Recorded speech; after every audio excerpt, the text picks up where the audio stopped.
ക്ലാസ്സിലാണ് പഠിക്കുന്നത്. ഞാനിന്ന് നിങ്ങളുടെ മുന്നിൽ നിൽക്കുന്നത് ഒരു അർത്ഥവത്തായ കഥ നിങ്ങൾക്ക് പറഞ്ഞു തരുവാനാണ്. ഒരിടത്തൊരിടത്ത് വിജയത്തിന് വേണ്ടി കൊതിക്കുന്ന ഒരു കായിക അഭ്യാസിയായ ഒരു ബാലൻ ഉണ്ടായിരുന്നു. അവന് വിജയം എന്ന് വെച്ചാൽ മത്സരത്തിൽ ഒന്നാമനാവുക എന്നത് മാത്രമായിരുന്നു. ഒരു ദിവസം അവനും അവന്റെ 2 കൂട്ടുകാരും ചേർന്ന് ഒരു ഓട്ട മത്സരം സംഘടിപ്പിച്ചു. ആ ഓട്ട മത്സരത്തിൽ ഒരു വലിയ ജനക്കൂട്ടം തന്നെ കാണുകയായിട്ടുണ്ടായിരുന്നു. ഈ ഓട്ട മത്സരം കാണുവാനായി ദൂരദിക്കിൽ നിന്ന് ഒരു ജ്ഞാനിയായ വൃദ്ധൻ വന്നിരുന്നു. ഓട്ട മത്സരം തുടങ്ങി. ആദ്യത്തെ ഓട്ട മത്സരത്തിൽ അവൻ തന്നെ ജയിച്ചു. അവന്റെ വിജയത്തിൽ കാണികൾ എല്ലാവരും തന്നെ സന്തോഷം പ്രകടിപ്പിച്ചു. എന്നാൽ ദൂരദിക്കിൽ നിന്ന് വന്ന ജ്ഞാനിയായ വൃദ്ധൻ മാത്രം അവന്റെ വിജയത്തിൽ സന്തോഷിക്കാതെ ശാന്തനായിരുന്നു. അടുത്തതായി യുവാക്കൾ വന്ന് അവന്റെ അടുത്ത് മത്സരിച്ചു.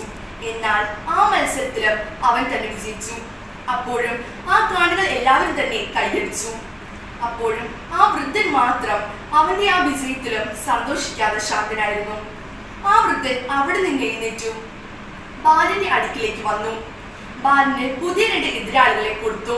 ഒരു വൃദ്ധനായ ഒരു അന്ധനായ യുവാവിനെയും ഒരു അവശയായ സ്ത്രീയെയും.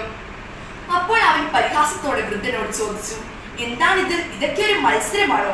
അപ്പോൾ വൃദ്ധൻ പറഞ്ഞു, മത്സരിക്കും. അവൻ മത്സരിച്ചു. ആ മത്സരത്തിലും അവൻ തന്നെ ജയിച്ചു. എന്നാൽ കാണികൾ ആരും തന്നെ അവന് വേണ്ടി കൈയടിച്ചിരുന്നില്ല. അപ്പോൾ അവൻ വൃദ്ധനോട് പറഞ്ഞു, ഈ മത്സരത്തിൽ ഞാൻ തന്നെയല്ലേ ജയിച്ചത്, എന്തുകൊണ്ടാണ് ആരും എനിക്ക് കയ്യിൽ തരാത്തത്? അപ്പോൾ വൃദ്ധൻ പറഞ്ഞു, മത്സരിക്കൂ.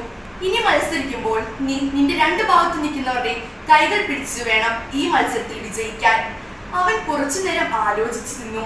എന്നാൽ അവന്റെ തീരുമാനം നല്ലതായിരുന്നു. അവൻ 2 പേരുടെയും കൈകൾ പിടിച്ചു മത്സരത്തിൽ വിജയിച്ചു. അപ്പോൾ കാണികൾ എല്ലാവരും തന്നെ ഭയങ്കര ശബ്ദത്തോടെയും സന്തോഷത്തോടെയും ആ വിജയം ഏറ്റുവാങ്ങി. അപ്പോൾ ആ ബാലൻ വൃദ്ധന്റെ അടുത്തിലേക്ക് ചെന്നു. എന്നിട്ട് ചോദിച്ചു, അപ്പൂപ്പ ആർക്കു വേണ്ടിയാണ് ഈ കയ്യടി കാണികൾ തരുന്നത്? അപ്പോൾ അപ്പൂപ്പൻ അവനോട് പറഞ്ഞു, നീ നിന്റെ ജീവിതത്തിൽ വിജയിച്ചതിലെ എല്ലാം നിന്ന് ഏറ്റവും തിളക്കം കൂടിയ വിജയം ഇത് തന്നെയാണ്. കൂട്ടുകാരൻ, ഏത് ജീവിതത്തിനു വേണ്ടിയാണ് നമ്മൾ ഓടുന്നത്, എന്തിനു വേണ്ടിയാണ് ഓടുന്നത് എന്ന് നമ്മൾ ചിന്തിക്കേണ്ടിയിരിക്കുന്നു.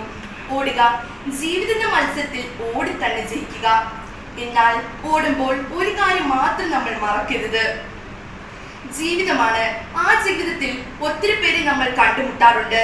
കാണുമ്പോൾ അവർക്കൊരു ആവശ്യം വന്നാൽ അവരെ താങ്ങായും തണലായും നമ്മൾ കൂടെ കാണണം.